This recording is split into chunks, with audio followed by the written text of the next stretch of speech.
Saya pikir dalam bisnis, Anda harus belajar bersabar. Mungkin saya sendiri tidak terlalu sabar. Tapi saya pikir hal yang paling banyak saya pelajari adalah dapat menunggu sesuatu dan mendapatkannya ketika tiba pada waktu yang tepat. Jika Anda mengontrol distribusi Anda, bagaimana Anda menyalurkan diri, Anda mengendalikan image Anda. Saya suka kombinasi antara kreativitas dan proses kreatif, serta organisasi yang diperlukan untuk membuat bisnis seperti ini sukses di seluruh dunia. Tidak cukup memiliki perancang berbakat, manajemen harus terinspirasi juga. Proses kreatif sangat tidak teratur, proses produksi harus sangat rasional. Jika Anda sangat menghargai dan mencintai apa yang orang kreatif lakukan dan bagaimana mereka berpikir, di mana biasanya tidak dapat diprediksi dan tidak rasional, maka Anda dapat mulai memahaminya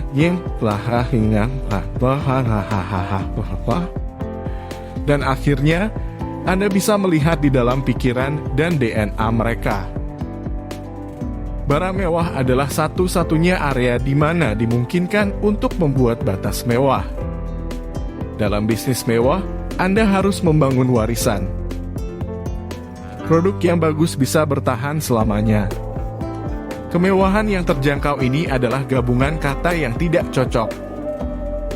Apa yang kami lakukan dalam kelompok kami adalah kebalikan dari efek buruk globalisasi. Kami memproduksi di Italia dan di Prancis dan kami menjual ke Cina, padahal biasanya sebaliknya. Ketika Anda berada di sisi manajemen, Anda masih harus memahami kepekaan artistik sehingga ada dialog dengan sisi kreatif.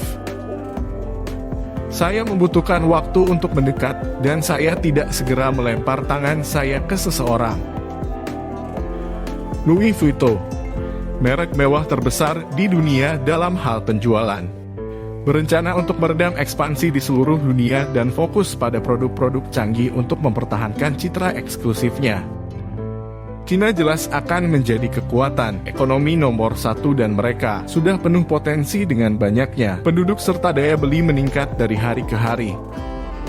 Ketika sesuatu harus dilakukan, lakukanlah. Di Prancis, kami penuh dengan ide-ide bagus, tetapi kami jarang mempraktekannya. Setelah kami memutuskan untuk membuat menara di New York, saya harus mengatakan sesuatu tentang kelompok kami, mencerminkan perpaduan modernitas dan kreativitas dalam organisasi kami. Itu adalah sebuah simbol. Waktu ke waktu, Vienna Philharmonic bisa bermain tanpa konduktor karena mereka sangat bagus. Oh, saya dibesarkan di Prancis Utara, dan saya memiliki masa kecil yang menyenangkan bersama keluarga saya yang bekerja sebagai wirausahawan. Ketika saya bekerja di konstruksi rekayasa, pekerjaan pertama saya yang paling saya sukai adalah bekerja dengan arsitek dan membuat bangunan yang memiliki sisi kreatif yang berasal dari arsitek, dan itu membuat mereka sukses besar. Bekerja dalam konteks merek-merek yang sangat terkenal seperti Dior dan Vuitton, pro kreatif selalu akan merasa tertekan. Penting bahwa mereka bebas untuk mengembangkan ide. Alih-alih mengurangi pekerjaan utama, justru harus memperkuat pekerjaan utama tersebut. Saya menganggap uang itu sebagai modal ventura. Itu bukan investasi besar. Memang benar saya bukan dari selatan dan saya punya cadangan tertentu. Saya meluangkan waktu untuk mendekat, dan saya tidak segera melempar tangan saya ke seseorang. Tetapi ini lebih merupakan pertanyaan tentang gaya.